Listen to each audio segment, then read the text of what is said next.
All right, everybody, welcome back. Now, we are going to be tackling inking the arms. I'm going to pick about a 20 pixel brush and zoom in just a hair and begin at the delt. Yet again, notice I'm starting pretty much instinctively at a thicker line point.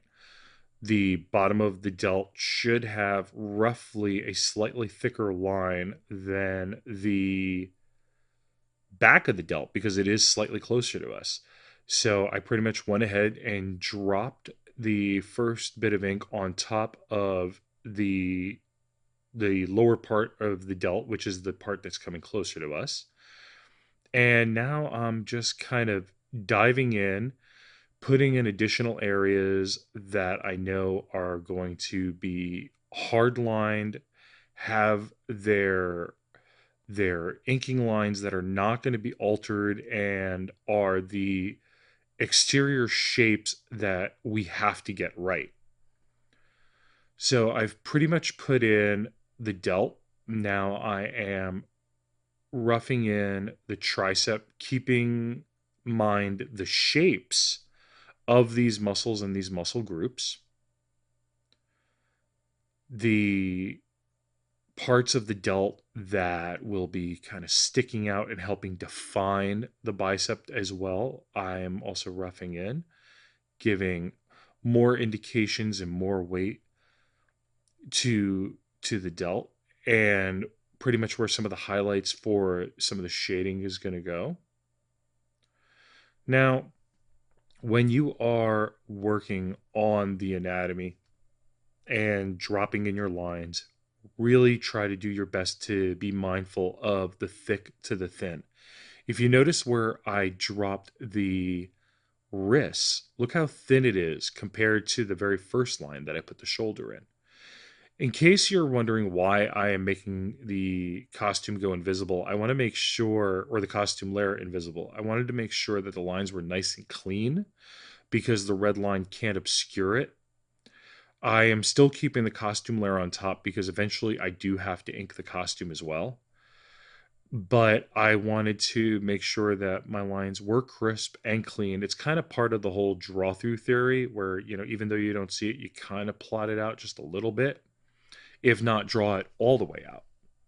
And since I'm inking, and this is pretty much one of the final steps or the final step, I wanted to make sure that my lines were nice and crisp and clean.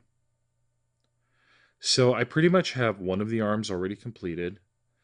And now I'm going to be jumping in and hitting the delt in the on the other arm. And notice yet again, instinctively like clockwork, I'm going and I'm dropping in the lower part of the delt and making sure that it has the nice connective line that runs into the pec. And I'm putting in more of the separation lines for the delt,